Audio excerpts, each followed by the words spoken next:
Ward by J.C. McCrae. A production by Parahuman Audio. Performed by a cast of fans and volunteers. Please visit parahumanaudio.com to learn more. Thank you and enjoy.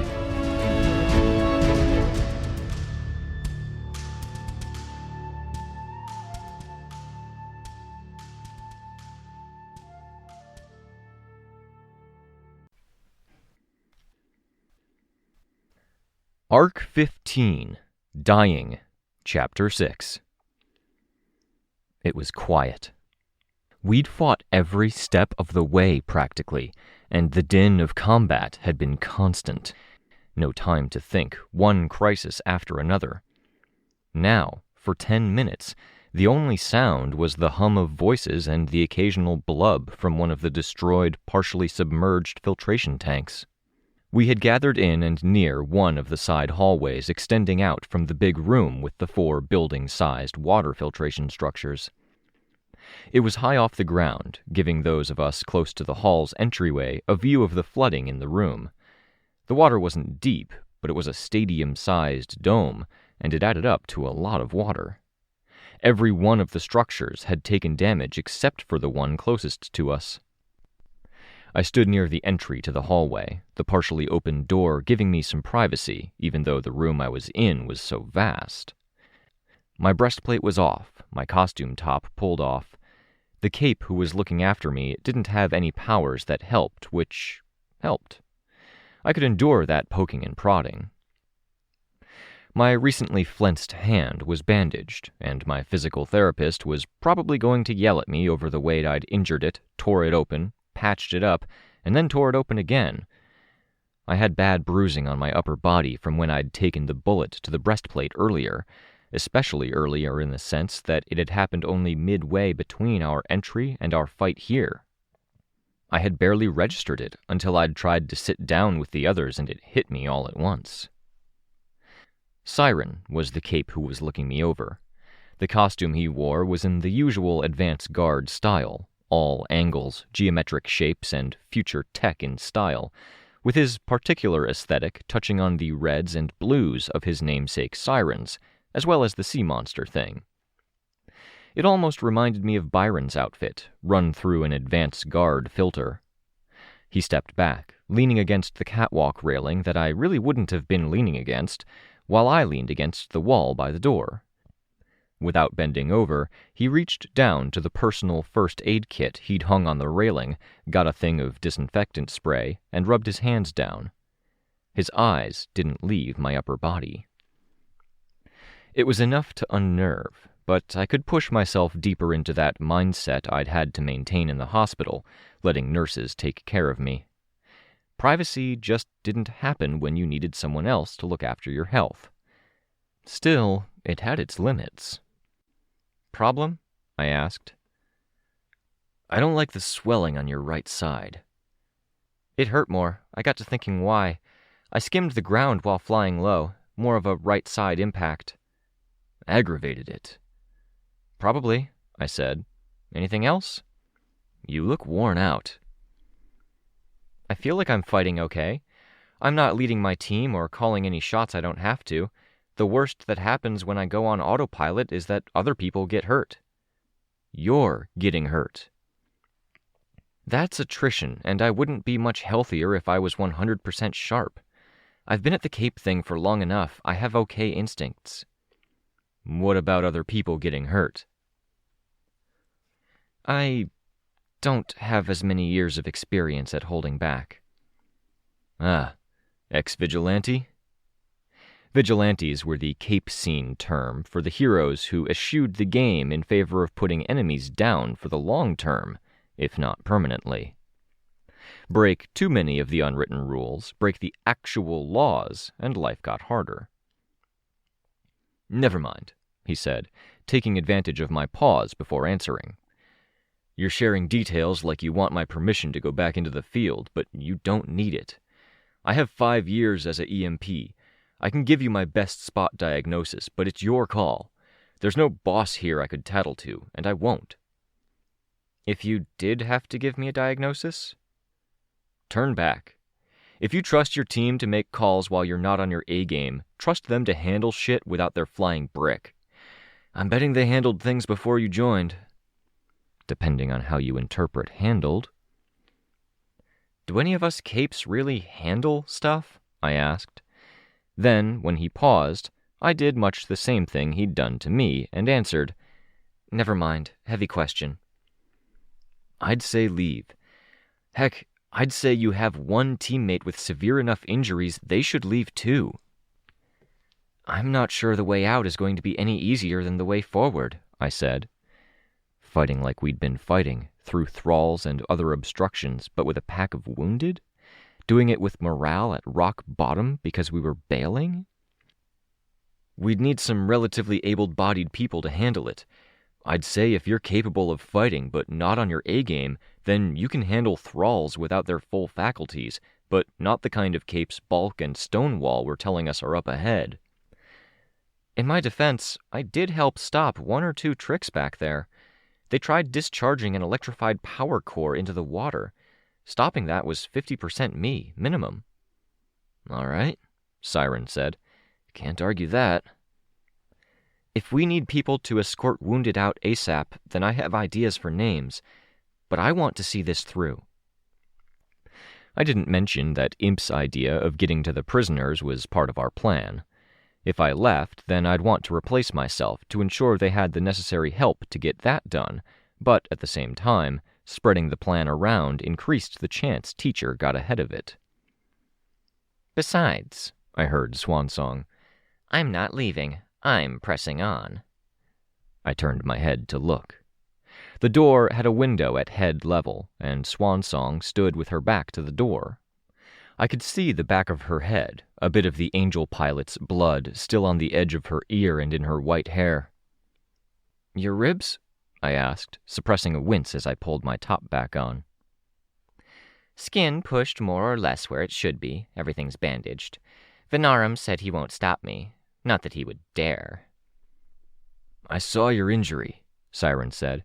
I wouldn't encourage fighting in that condition. The kind of drugs you would need to ignore the pain. No drugs, Swansong said. Drugs mess with powers. I don't need any surprise changes throwing me off. As opposed to the hole in your side. Skin deep.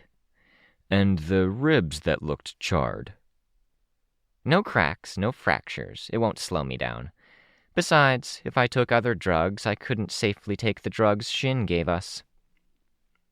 The power-altering drugs the coalition government of Shin had given us. One to boost raw power, only to be used if we had absolute confidence in our control. One to boost range, at a loss of power. Same stipulation about control. One to just scupper every aspect of a power and render it useless if we could get it into someone's bloodstream. You want that, huh? I asked as I got my breastplate on. More power? Of course. Her tone was cavalier, casual Ashley. No sign of the shocked, lost Ashley I'd seen before everyone had regrouped and gathered here. But of course there wouldn't be. I'd made the mistake before of thinking there was a villainous Ashley behind the mask of the hero, or a heroic Ashley behind the mask of the villain. There wasn't. Morality was an aesthetic, and that aesthetic came second to her drive to ascend. To look behind the mask meant to find the times that drive wasn't front and center. Times she was with Kenzie. Times she was vulnerable, whether it was because she'd just accidentally killed a woman or because she'd cast off her hands in front of a crowd to make a point. Siren didn't help me with the breastplate, instead focusing his effort on getting his medical kit back in order. I finished around the same time he was clipping the kit to the side of his belt. Thank you for the checkup, and looking after my hand. I'll say this, if you keep abusing it, I wouldn't be surprised if you don't lose that skin altogether or even lose the hand. I'll keep that in mind. I'm sure you've said that before, Siren said. Then you made other things a priority, yes? Yeah, guess so. Then do something about it. Don't make it a consideration. You're a bit of a hard ass, huh? I'm backup medical and team doctor for a team of 60 full-cocked, aggressive capes with 4 tertiary teams who love to get themselves hurt. I have to be. Put something over that hand." "We have someone who can do that," I heard Sveta say from the other side of the door. Everyone's eavesdropping, huh? I stepped into the hallway and found it wasn't everyone, but Swansong and Tress. "How are we doing?" I asked. "The heartbroken are drying off. Lookout is in regular contact since we patched into Saint's mech. The boys were talking about the game plan." I nodded. The mood in the hallway was subdued, all business, few smiles. We'd pulled a lot of people out of the water with injuries. We'd gone to rescue a few people and found corpses. We'd passed Bulk's group, who were sitting, crouching, and standing on either side of the hallway, with just enough room between them that we had to pass single file. Bulk was dead, and they were figuring out their new leadership structure. Sarah was with them, floating in a sitting position beside a guy who was honing his sword blade with a whetstone. Her injuries were bandaged, and she seemed to be okay. She watched me as I passed, with eyes that weren't anything like my aunt's. Stonewall's group stuck close enough to Bulk's residuals that Stonewall could listen in and offer his occasional input. Venarum had shifted focus to look after some of their wounded, in conjunction with a cyborg tinker who was very literally patching people up with temporary stopgaps. I could see a few people who'd had bioorganic plates of armor set over their injuries. He was in the midst of a procedure, setting a golf ball-sized sphere into a hole in someone's head where their ear had been torn off. Not off, but out, to the point that the surrounding muscles had been torn too.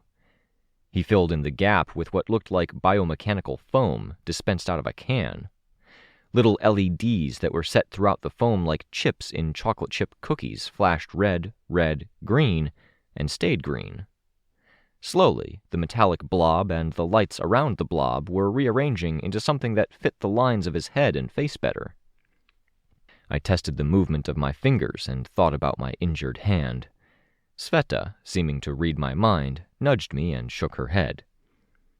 I waited until we were far enough away to ask. "Why not?" "Because they're selfish about it," she said. "They won't give it to someone who isn't a teammate. Part of that is because it's messy, needs maintenance. Maintenance you wouldn't get." "Fair," I said. I couldn't deny that a good, non-healer quick fix might have been appealing. "Besides," Sveta said, "too many nanotech incidents came through the asylum." "Yeah. Oh yeah." Rein and Capricorn were talking to Tristan's old teammate, except her costume had changed. The faceplate with the ears that she'd been wearing had changed from cat to something that made me think weasel. Her costume was sleeker overall, with smaller ears. Claws had been changed up, and the gear she wore at her arms extended up to her shoulders, with a chain of linked metal segments stringing between the shoulder plates, a tail of the same segments running from the center of the segment straight down her back to the floor, forming a kind of Y shape. That was neat, if her costume updated when she used her power. Either she was deciding on the aesthetic, which earned her some big points in my book, or her power was, which was interesting. Rein was drawing on the floor in erasable marker. It looked like a very rough representation of the complex. There were some letters written around the end, arrows pointing from them. I closed my one eye and brought up Kenzie's map, or I tried to. Instead, I got a new image, abstract, with lots of abstract rectangle, diamond, snowflake, and other fractal shapes of varying complexity and size, all connected in a webwork of horizontal and vertical lines. Some were yellow, some were white with black outlines, and some were multicolored between the two. Some notes by Lookout were on the side, as were some cryptic options. "What's this new data?" I asked Sveta. Between the map and the full chat." "Hack progress," Sveta said. "I was watching while you were getting your hand wrapped up. Kenzie had questions and I had educated guesses." "Got it," I said. I blinked through to the map. While I waited for it to update, Sveta stepped forward, bending down beside Rein, and took the offered marker. Antares needs a guard or encasement over her hand, Sveta said. You have tools? Some, Rein said. What do you need done? I answered. Something strapped to the forearm that extends forward over the hand. Leave my hand free underneath so I can still grab things if I have to? I might be able to do that. I saw a wall panel over there. He climbed to his feet, taking my offered hand, and jogged off. What about the east side? Tristan asked his old teammate, tapping the drawing of the map. Do you remember who went in through here? No, she answered. Victoria, Tristan said. With our group spread for the second wave, who went in through portals bringing them in from the west? The benched members of the Shepherds, some sub-teams, Mortari's kids, I guess? The Harbingers, Swansong said. Yeah, I said. Things 1 through whatever. Never sure what to call them. Thanks, Tristan said. It came up a couple of times already. When they sent us in, they didn't send us in by the gates near where our acquaintances and teammates came in. Furcate was saying her sub-squad changed course over some tinker hijinks, made walls and rooms move. We changed course a bit because of the obstructions we ran into, so that's why we ran into each other, but that's not what Cineral wanted. I made a mental note of the name. Furcate. Had it changed with the costume, or had I gotten it wrong? Civilian name and cape name? Do you doubt Cineral? Swansong asked. Tristan shook his head. No, that's not what I'm getting at.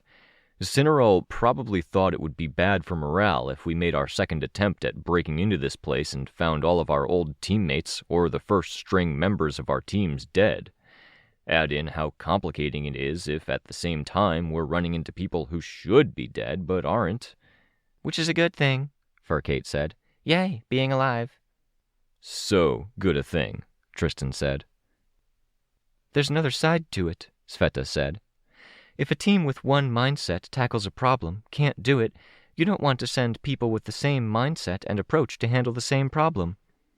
That could be part of it, Tristan conceded. Rein had returned with the hatch of a floor panel or something of the sort in his hand, textured to be non-slip. He also had Colt following behind him, Love Lost following behind Colt. Rein found a spot beside me, took the marker from Sveta, and had me hold up my arm while he traced the general dimensions onto the smooth side of the panel. Tristan went on. You get what I mean, though, Antares? Cineral probably thought it was better to keep it simple. I follow you, but I don't see where you're going with this, I said. Where we don't know all of the details of who was sent where, probably because the wardens wanted to compartmentalize info. We can intuit who might be where by assuming they were placed as far from their first wave analogs as possible. If Breakthrough had sent in some members with the first wave, they'd have gone in from one of the west entryways, while we came in through the east. Except we're not that big, but the other teams are. Shepherds go in through the east in the first wave, so the second wave, second-string Shepherds are sent in west, to put them further from their team, I said. Advance Guard came in from the southeast with Balk and Stonewall, so the second wave are going in through the northwest. Tristan shrugged. It's not so cut and dry, given the placements of our access points and how some teams were split up, like Advance Guard, but yeah. My team went in through the south, and we were supposed to trace a path clockwise around the facility, Furcate said. We changed to split off east because we knew where Advance Guard's team was taking the gallery, and we really wanted to make sure we disrupted the team there. If there wasn't a resistance, we were to see what we could do to get comms running again, using infrastructure there. There was resistance. No duh, Colt said, a great contribution to the conversation. Okay, Tristan said. Then we can intuit that the other members of the Undersiders should be around there. Dog Girl, bitch, I said. Feels shitty calling her that, but yeah. Foil, Parian, Tattletale's bodyguard, Snuff. We knew who was going to be there then.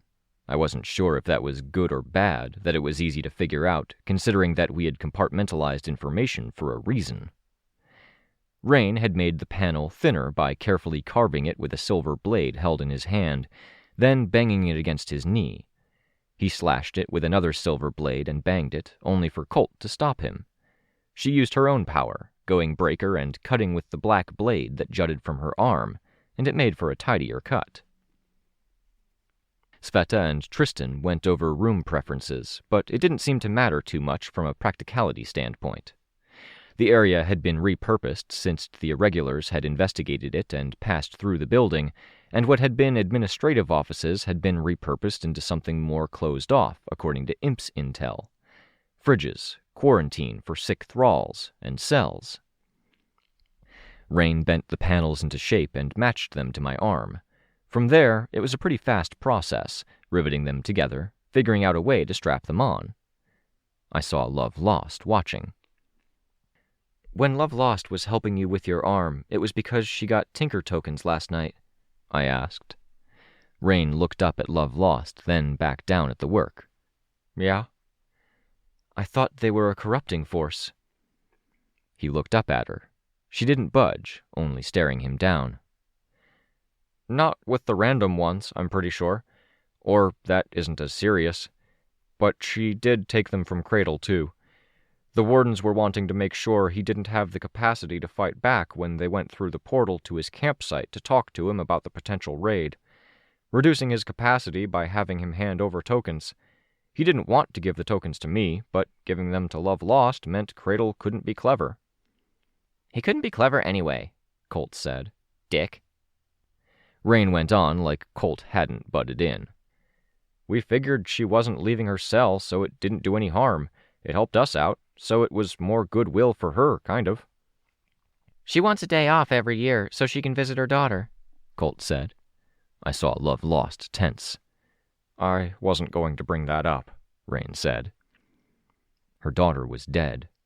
Would that be a visit every birthday, then? Or a visit on the anniversary of her daughter's death? "I did something similar," I said. "I used to go back home to where my family was, pay a visit, leave flowers or pictures I'd seen. Matters." I looked back at Sarah, my aunt's shadow. I looked back to Love Lost, and she was staring off into the distance, but her body language had relaxed a bit. Rein continued explaining. "It's why Love Lost was listening to me earlier. The deal was she would come, I'll say my piece to the wardens about convincing them not to punish her as much, but this whole thing has to be on safe terms. She's under the influence of his tokens, but she's not acting on that influence. She listens to Breakthrough and the wardens." Love Lost abruptly walked away. I didn't see any anger in it. Maybe irritation? We watched her go, her claws clicking on the floor. Some capes gave her wary looks. Many of them would have been briefed on her when we were dealing with Cradle and his whole mess.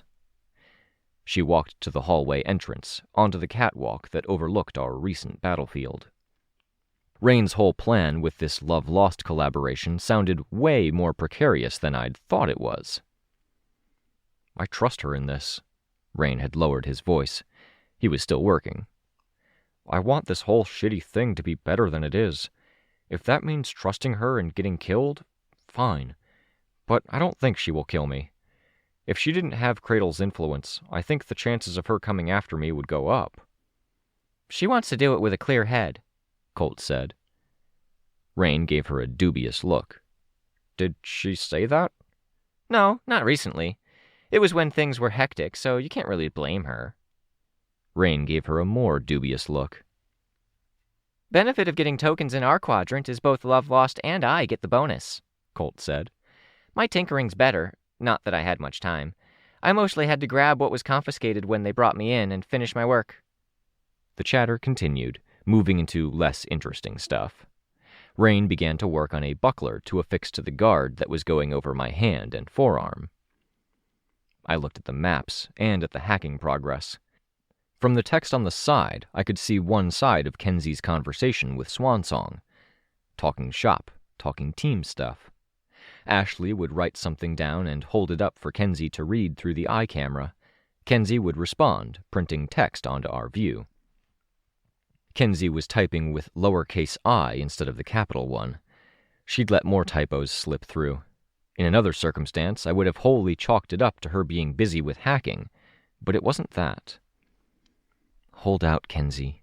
Keep it together, do what you can, and we'll get through this. We'll stop Teacher, put this whole mess to rest, and then look after the city while Breakthrough gives you some support and encouragement. Movies and hot chocolate, talks, whatever you need. I could only make that mental pledge because it was what I was telling myself. Sarah had risen to her feet, I saw. With that, I realized she wasn't alone. The guy who had been honing his sword was sheathing it, slipping the honing stone into a breast pocket of his costume. Others were getting ready. I wanted to stop for 2 weeks, to have no crises, no Shin, no Chite, no fucking Teacher.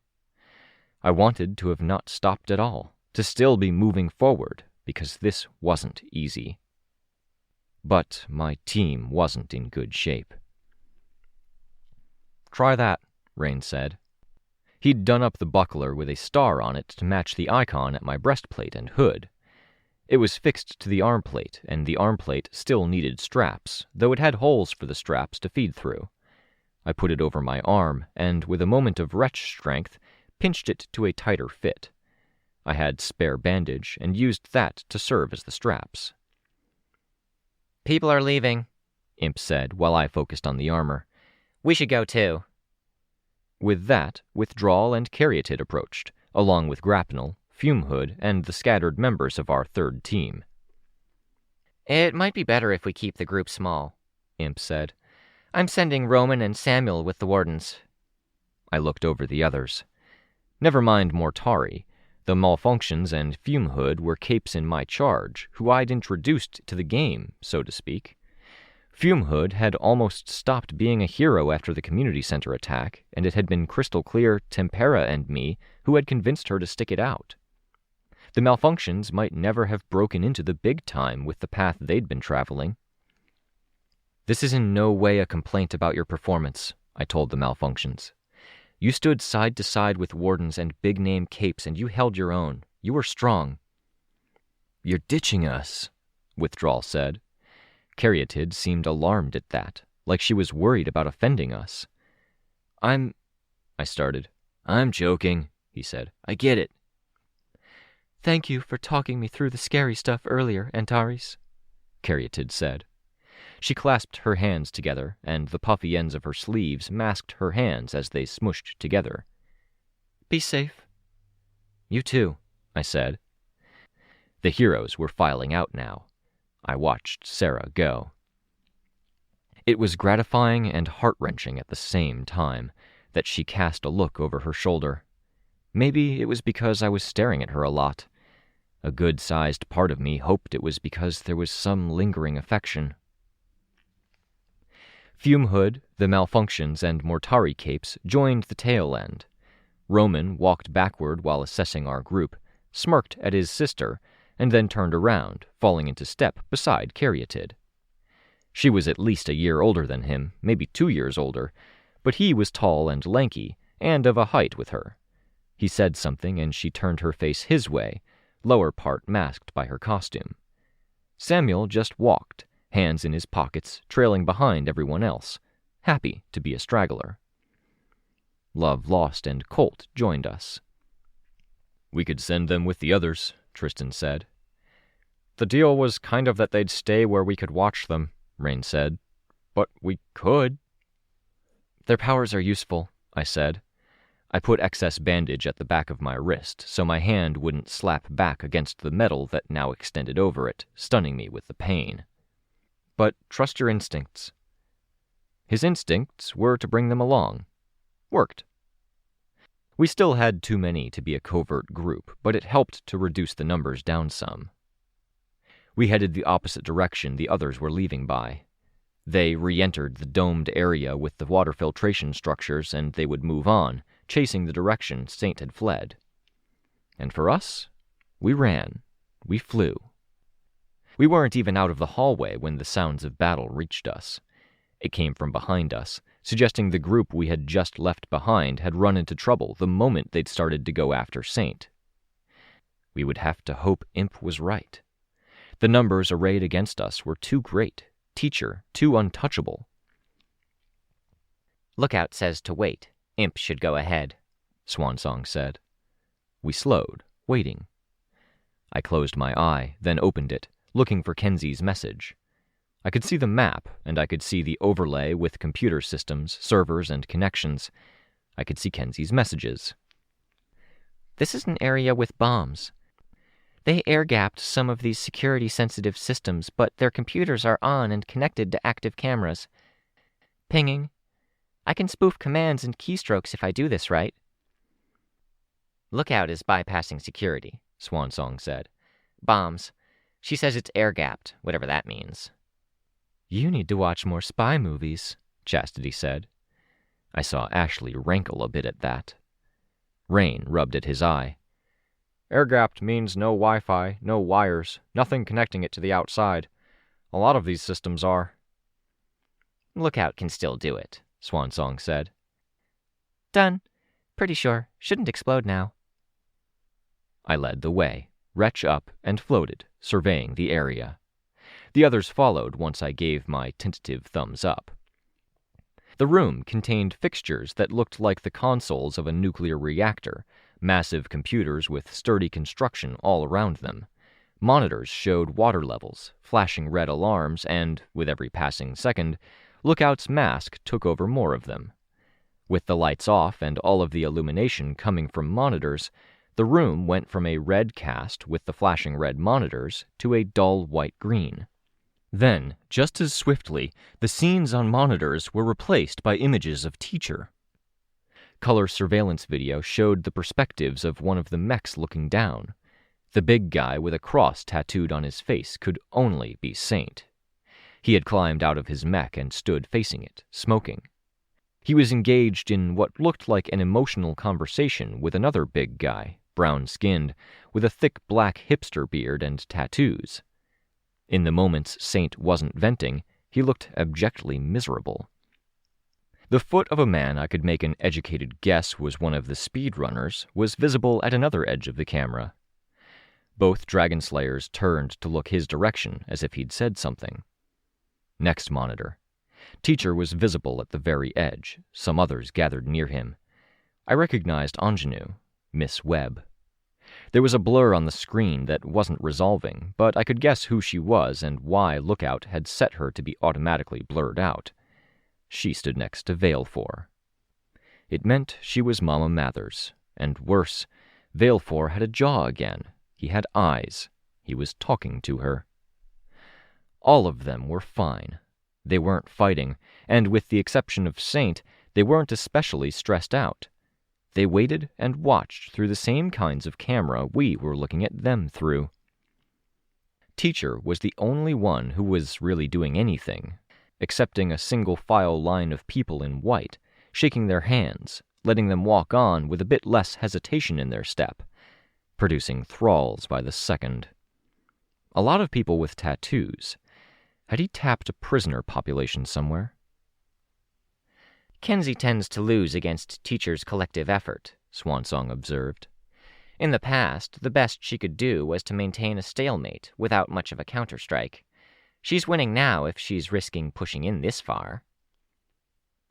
I looked again at the grid of Kenzie's influence over the base. It wasn't total domination, but it was a creeping victory. Here and there, something would get flipped back over to Teacher's control, or it would go black and cut off a whole branch of her control. Power and lines being cut, I imagined. On another screen, I could see the outside of the facility through a camera mounted on an exterior wall. The wall of the facility seemed to disappear into the mountains in the horizon, the fog of clouds overhead obscuring the upper floors. Legend and about 50 other capes were gathered beneath a pyramid of force fields that someone's power had conjured up. They could fire out while the force fields prevented incoming fire. One or the other seemed to empower the force fields so that when they reached a certain point they detonated, the blast exploding out in a line. But there were a lot of capes in there, opposite Legend's group. Those capes had powers. A lot of close to identical power sets, if not totally identical. 3 different capes raised force fields. The camera shook, momentarily going dark as lights in the room flickered. A part of me imagined I could feel that shake for myself, even though we were nowhere near close to that. Words appeared in my field of view, and I had to look at a dark surface to better make the yellow letters out. Teacher wants to talk to me. I found a pad and pen, and I scribbled out a note to her. No. There was no way that went well or made things better. Weren't we supposed to distract him? We were the ones getting distracted. There was no need for us to be here. I motioned for people to move, and I watched cameras as we passed, my hand scribbling out a message while the heel of that same hand pressed the paper against the buckler that was now part of my costume. "He's distracting you, Lookout," I wrote. "It might help him locate where you are, or cause you to lose headway as his thralls counter your efforts. Under no circumstance. Protocols." Her message appeared, again in a spot that was hard to read.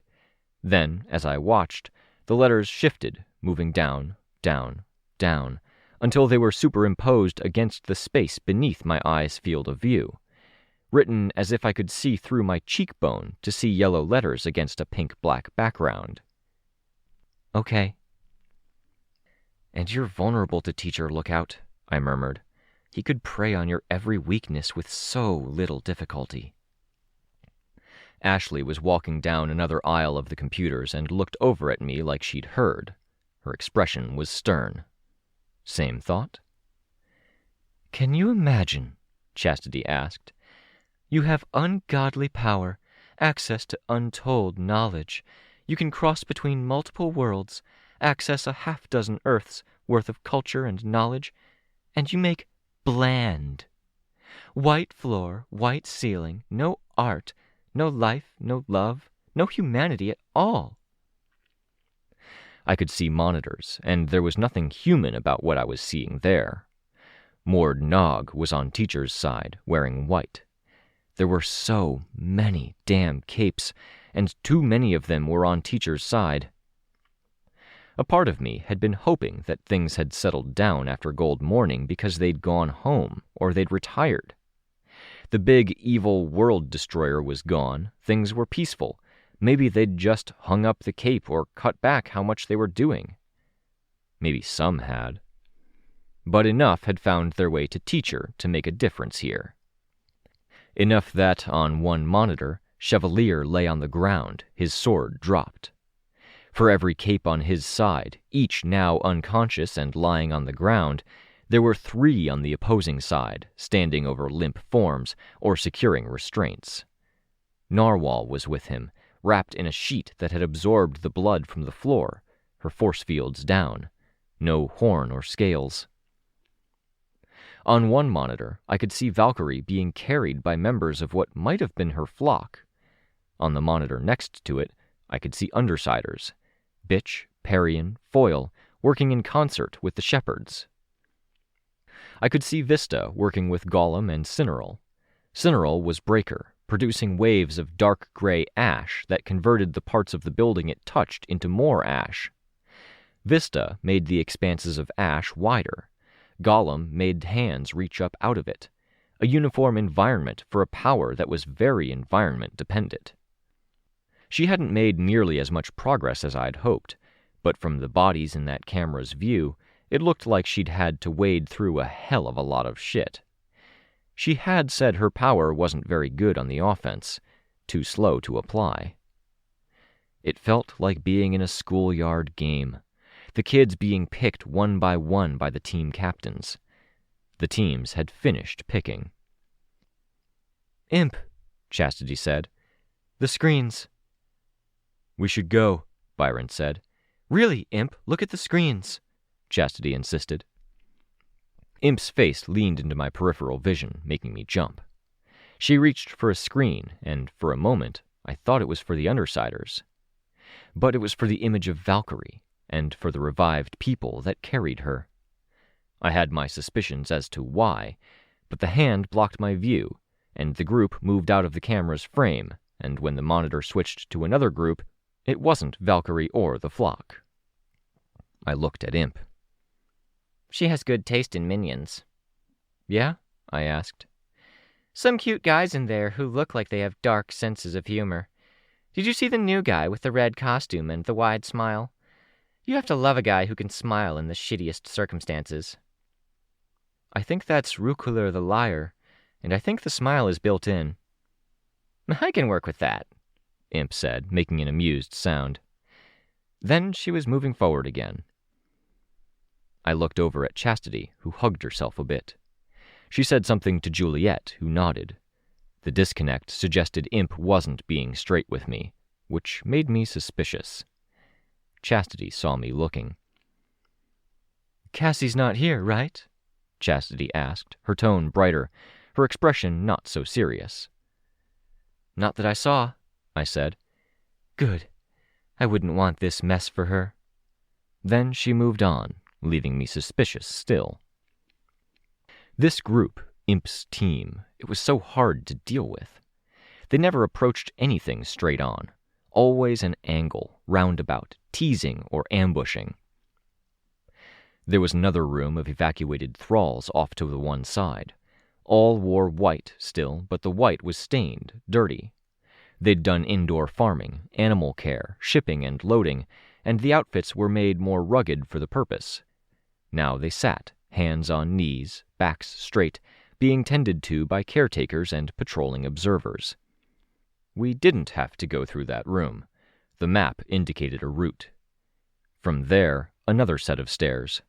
A door. Lookout was kind enough to open it for us with no alarms sounding. And then the rows of cells. Most of the doors were empty. Hairs tickled the back of my neck as I looked down the corridor. Capricorn started forward. Sveta put out a hand.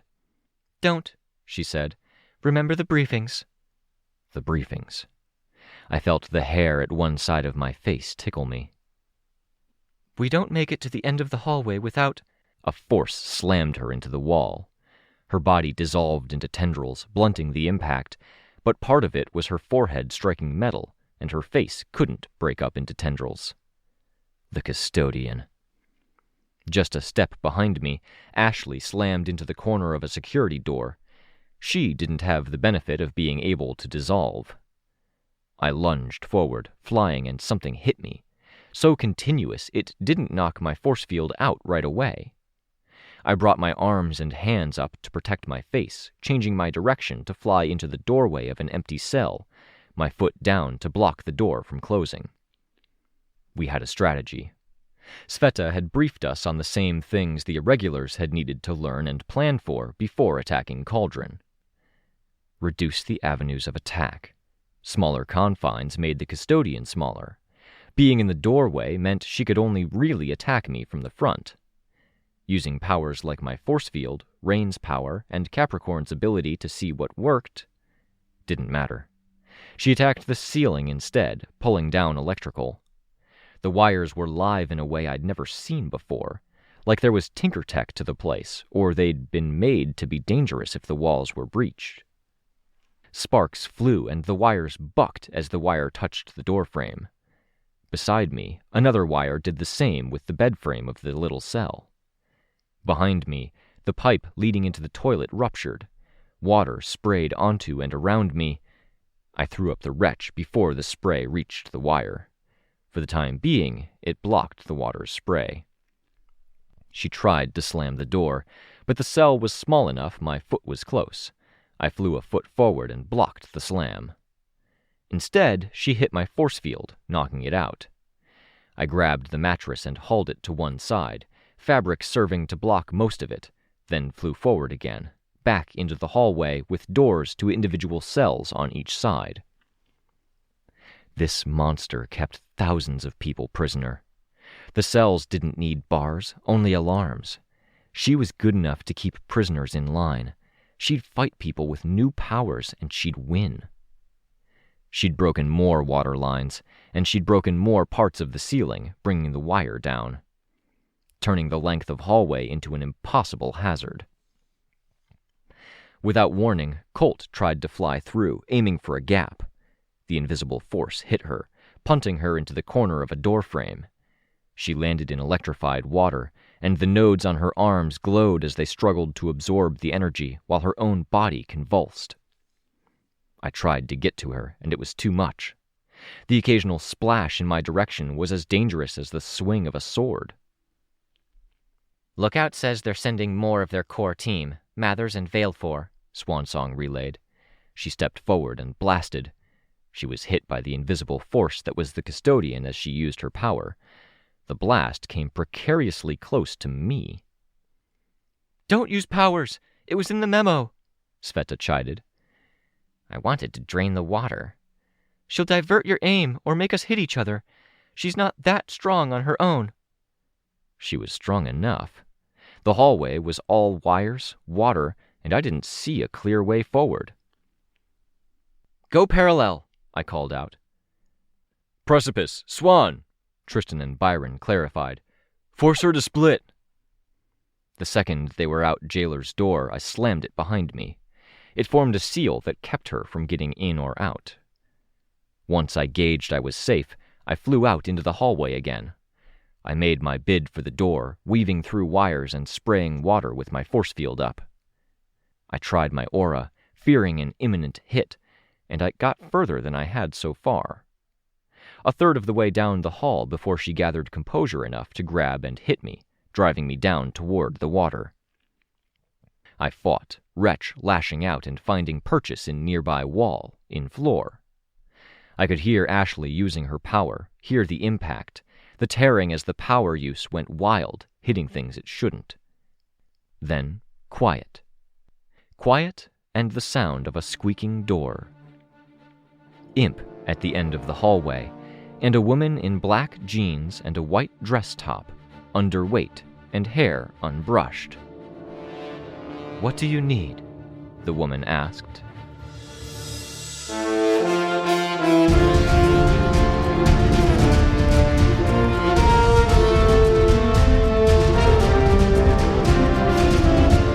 This was a production of Ward by Parahuman Audio. Ward and the Parahuman stories are written and owned by J.C. McCrae. You can find the original text and support the author at parahumans.net. For more of the Ward audiobook, as well as other community works, please visit parahumanaudio.com. Music for this chapter was by Evan Witt. Find out more at wittynotes.com. Editing by Dan Gom. Check them out at octarinesorcerer.co.uk. Narration by Robert Rein Ramsay. Find more of their work at our website. Thank you for listening.